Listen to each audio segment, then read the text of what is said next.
8वां अध्याय रक्त बीज पर ध्यान। मैं हिमा आदि सिद्धमयी किरणों से आवृत भवानी का ध्यान करता हूँ।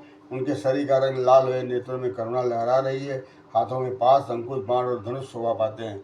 ऋषि कहते हैं चंड और मुंड नामक दैत्यों के मारे जाने तक बहुत सी सेना का संहार हो जाने पर दैत्यों के राजा प्रतापी शुंभ के मन में बड़ा क्रोध हुआ और उसने दैत्यों की संपूर्ण सेना को युद्ध के लिए कूच करने की आज्ञा दी। वह बोला, आज उदायुध नाम के 86 दैत्य सेनापति अपनी सेनाओं के साथ युद्ध करने के लिए प्रस्थान करें। कमु नाम वाले दैत्यों के 84 सेना नायक अपनी वाहिनी से घिरे हुए यात्रा करें। 50 कोटवीर कुल के और 100 धौम्र कुल के सेनापति मेरी आज्ञा से सेना सहित कूच करें। कालक, दौड़, मौर्य और काल के असुर युद्ध के लिए तैयार मेरी आज्ञा से तुरंत प्रस्थान करें। भयानक शासन करने वाला असुरराज शुंभ इस प्रकार आज्ञा दे शस्त्रों बड़ी बड़ी सेनाओं के साथ युद्ध के लिए प्रस्थित हुआ। उनकी अत्यंत भयंकर सेना आती देख चंडिका ने अपने धनुष की टंकार से पृथ्वी और आकाश के बीच का भाग बुझा दिया।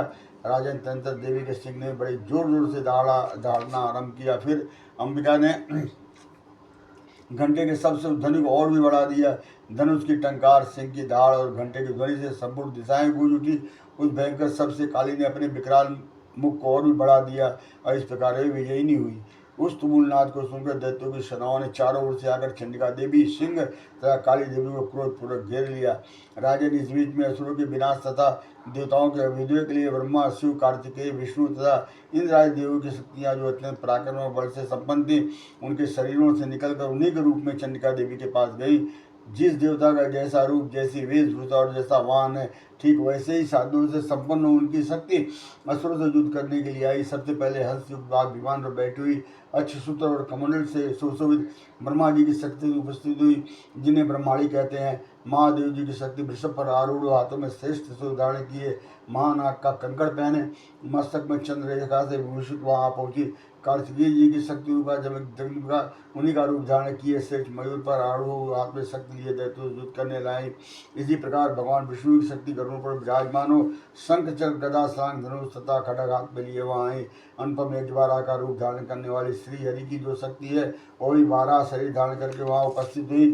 नरसिंह शक्ति भी नरसिंह के समान शरीर धारण करके वहां आई। उनके गर्दन के बालों के झटके से आकाश के तारे बिखरे पड़ते थे। इसी प्रकार इंद्र की शक्ति वज्र हाथ में लिए गजराज ऐरावत पर बैठकर आई। उनके भी सहस्र नेत्र थे। इंद्र का जैसा रूप है वैसा ही उनका भी रूप था।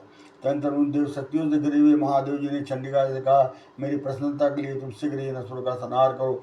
तब देवी के शरीर से अत्यंत भयानक और परम उग्र चंडिका शक्ति प्रकट हुई, जो सैकड़ों गिदड़ियों के बाद आवाज करने वाली थी। उन अपराधा देवी ने धूमिल जटा वाले महादेव जी से कहा, भगवान आप शुंभ के पास दूत बनकर जाइए और उन अत्यंत गर्वीले दानव शुंभ एवं शुंभ दोनों से कहिए, साथ ही उनके अतिरिक्त जो दानव युद्ध के लिए वहाँ उपस्थित हो उनको भी ये संदेश दीजिए कि दैत्यों, यदि तुम जीवित रहना चाहते हो तो पाताल को लौट जाओ। इंद्र को त्रैलोकी का राज मिल जाए और देवता जभाग उपभोग करें। यदि अपने बल के घमंड में आकर तुम युद्ध की अभिलाषा रखते हो तो आओ, मेरी सेवाएं तुम्हारे कच्चे मान से तृप्त हो। चुगुन देवी ने भगवान शिव को दूत के कार्य में नियुक्त किया था, इसीलिए वह शिवदूती के नाम से संसार में विख्यात हुई। वे महादैत्य भगवान शिव के मुंह से देवी के वचन सुनकर क्रोध में भर गए और जहाँ कात्यायनी विराजमान थी उस ओर बढ़े। तंत्र वे दैत्य अमर भरकर पहले ही देवी को बाण, शक्ति और रिष्ट आदि अस्त्रों की वर्षा करने लगे। तब देवी ने भी खेल खेल में धनुष की टंकार की और उसे छोड़े हुए बड़े बड़े बाणों द्वारा दैत्यों के चलाए हुए बाण, सूल, शक्ति और फरसों को काट डाला। फिर काली उनके आगे होकर शत्रुओं को सूल के प्रहार से विदल करने लगी। खड़बांग से उनका कछुमन निकालती हुई रणभूमि में विचरने लगी। ब्राह्मणी भी जिस ओर दौड़ती उसी ओर अपने कमंडलों का जल छिड़क कर शत्रुओं को ओज और पराक्रम को नष्ट कर देती थी। महासुरी ने त्रिशूल से तथा वैष्णवी ने चक्र से और अत्यंत क्रोध में भरे हुए कुमार कार्तिकेय की शक्ति ने सत्य से दैत्यों का संहार आरंभ किया। इंद्र शक्ति के वज्रपात से बिजलियों सैकड़ों दैत्य दानव रक्त की धारा बहाते हुए पृथ्वी पर सो गए। बाराही शक्ति ने कितनों को अपनी थुथुन की मार से नष्ट किया। दाड़ू के अग्रवार से कितनों की छाती छेद डाली था। कितने दैत्य उनके चक्र की चोट से विदीर्ण होकर गिर पड़े। नारसिंगी भी दूसरे दूसरे महादैत्यों को अपने नखों से भेद करके खाती और सिंहनाथ से दिशाओं एवं आकाश को बुझाती हुई युद्ध क्षेत्र में विचरने लगी। कितने असुर शिवदूती के प्रचंड अट्टहास से अत्यंत भयभीत हो पृथ्वी गिर पड़े और गिरने पर उन्होंने शिवदूती ने उस समय अपना ग्रास बना लिया। इस प्रकार क्रोध में भरे हुए मातृगणों को नाना प्रकार के उपायों से बड़े बड़े असुरों का मर्दन करते देख दैत्य सैनिक भाग खड़े हुए। मातृगणों से पीड़ित दैत्यों को युद्ध से भागते देख रक्तबीज नामक महादैत्य क्रोध में भरकर युद्ध करने के लिए प्रस्तुत हुआ। उसके शरीर से रक्त की बूंद पृथ्वी पर जब गिरती तब उसी के समान शक्तिशाली एक दूसरा महादेव पैदा हो जाता था। महासुर रक्तबीज हाथ में गदा लेकर इंद्र शक्ति के साथ युद्ध करने लगा। तब इंद्री ने अपने वज्र से रक्तबीज को मारा। वज्र से घायल होने पर उसके शरीर से बहुत सारा रक्त छूने लगा और उससे उसी के समान रूप था पराक्रम वाले योद्धा उत्पन्न होने लगे। उसके शरीर से लगती जितनी बूंदें गिरी उतने ही पुरुष उत्पन्न हो गए। वे सब रक्तबीज के समान ही वीरवान बलवान था पराक्रमी थे। वे रक्त से उत्पन्न होने वाले पुरुष भी अत्यंत भयंकर अस्त्र शस्त्र का प्रहार करते हुए वहाँ मात्र गणों के साथ घोर युद्ध करने लगे। पुनः वज्र के प्रहार से जब उसका मस्तक घायल हुआ तब रक्त बहने लगा और उससे हजारों पुरुष फिर उत्पन्न हो गए। वैश्वी ने युद्ध में रक्तबीज पर चक्र का प्रहार किया। तब इंद्री ने उस दैत्य सेनापति को गदा से चोट पहुंचाई। वैश्वी के चक्र से घायल होने पर उसके शरीर से जो रक्त बहा उससे फिर उसी के बराबर आकर वाले सहस्त्रों महादेव प्रकट हो गए। उनके द्वारा संपूर्ण जगत व्याप्त हो गया। कौमारी ने शक्ति से, वाराई ने खड़ग से और माहेश्वरी ने त्रिशूल से महादेव रक्तबीज को घायल किया। क्रोध में भरे हुए उस महादेव रक्तबीज ने भी गदा से सभी मात्रा शक्तियों पर पृथक पृथक प्रहार किया। शक्ति और सूर्य आदि से अनेक बार घायल होने पर जो उसके शरीर से रहती धारा पृथ्वी गिरी उससे भी निश्चय सैकड़ों असुर फिर उत्पन्न हो गए। इस प्रकार उस महादेव के रक्त से प्रकट हुए असुरों द्वारा संपूर्ण जगत व्याप्त हो गया।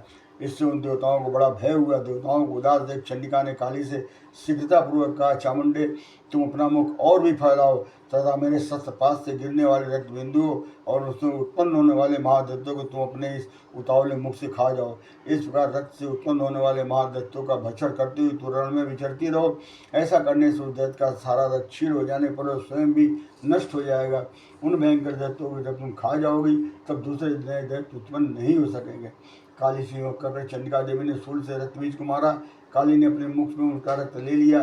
तब उसने वहाँ चंडिका पर गदा से प्रहार किया, किंतु उस गदापात ने देवी को तनिक भी वेदना नहीं पहुँचाई।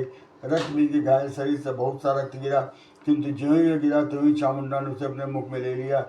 रक्त गिरने से काली के मुख में जो महादेव उत्पन्न हुए उन्हें भी वह चट कर गई और उसने रक्तबीज का रक्त भी पी लिया। तदनंतर देवी ने रक्तबीज को जिसका रक्त चामुंडा ने पी लिया था वज्रमाण खड़ग तथा रिष्ट आदि से मार डाला। राजन इस प्रकार शस्त्रों के समुदाय से हाथ एवं रक्तहीन हुआ महादेव रक्तबीज पृथ्वी पर गिर पड़ा। नरेश्वर इससे देवताओं को अनुपम हर्ष की प्राप्ति हुई और मातृगण उनसरों के रक्तपान के मत से उद्धत हो नृत्य करने लगे। इस प्रकार श्री मार्कंडेय पुराण में श्रावणी मनोदर कथा के अंतर्गत देवी महात्म्य में रक्तबीज बद नामक 8वां अध्याय पूरा हुआ।